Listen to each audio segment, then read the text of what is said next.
Art craft cooking by Suvarna या चॅनलमध्ये तुम्हा सर्वांचं अगदी मनपूर्वक स्वागत आहे।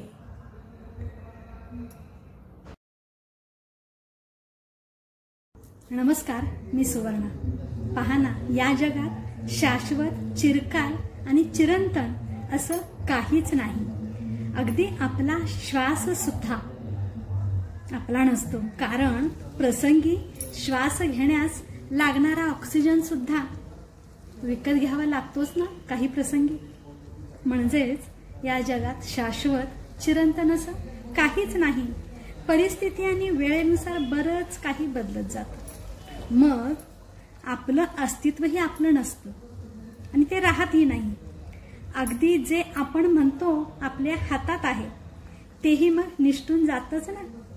पहा ना, सगळं बदलत जातं, जसं की सुख दुःख, नातीगोती, वेळ, काळ कुठे कधी स्थिर असतं का? नाही ना।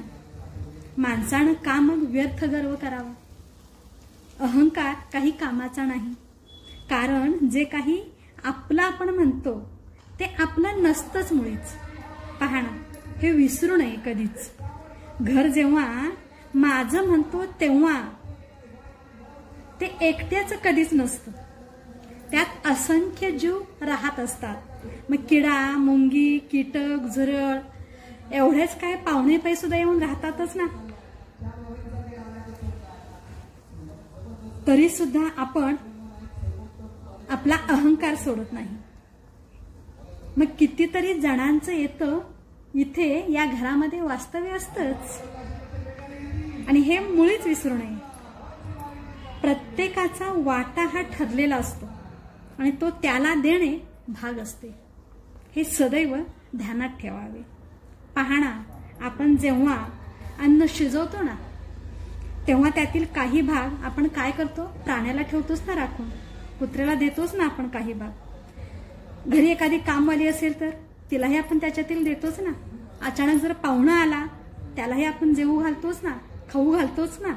एवढेच काय, शिजवलेले अन्न जेव्हा उघडे राहते तेव्हा अगदी डोळ्याला न दिसणारे बारीक जंतू सुद्धा ते अन्न खाऊन जात असतात। म्हणजे इथं आपलं असं काहीच नाही, तरी सुद्धा व्यथा गर्व मनुष्य हा करतच असतो। मग सांगा, आपलं आणि माझं इथं काय आहे? जसं की चिरंतन, शाश्वत आहे का या दुनियेत? नाही ना, काहीच नाही। जेव्हा आपण एखादी माझी व्यक्ती म्हणतो तेव्हा ती एकटेच असते का? त्याच्यावर पण हक्क गाजवणारे असतातच ना। ती कोणातरी काका असते, मामा असते, प्रसंगी एखादी स्त्री असेल तर ताई असते, माई असते, दीदी असते, आजी असते, आजोबा, मावशी असते। म्हणजे इथं जेव्हा आपण माझं म्हणतो हक्काचं, तेव्हा ती व्यक्ती सुद्धा आपली नसते, त्याच्यावर हक्क गाजवणारे कितीतरी असतातच ना। मग माझं असं काही आहे का? सांगा। केवळ त्यावर फक्त आपलाच हक्क असेल? नाही ना। चिरंतन, शाश्वत असं या जगात काही आहे का? नाही, आणि हे मान्य करावंच लागेल। त्यामुळे व्यथा अहंकार करू नये। मी केलं, माझ्यामुळे हे घडलं, मी पुढे होते म्हणून हे घडलं, असा व्यथा अहंकार कधीच करू नये। केवळ मी होते म्हणून झालं। काही लोकांना सवय असतं बऱ्याच वेळेला, मी होतो तिथं त्यामुळे हे घडलं, नाही तर झालंच नसतं। असं कधी होणार आहे का? कोणी थांबल्याने एखादी व्यक्ती जग थांबणार आहे का? नाही ना। जग आहे हे जगाचं रहाटगाडगं चालूच राहणार आहे।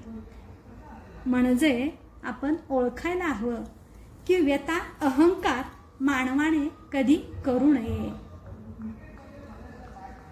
कारण चिरकाल, चिरंतन, शाश्वत असं इथं काहीच नाही। धन्यवाद। विचार पटले अवश्य लाईक करा, कमेंट करा, शेअर करा। तोपर्यंत सर्वांना मनपूर्वक धन्यवाद। हसत रहा आणि हसवत रहा, मस्त रहा आणि मजेत रहा, हाच नेहमी संदेश असेल। तोपर्यंत धन्यवाद।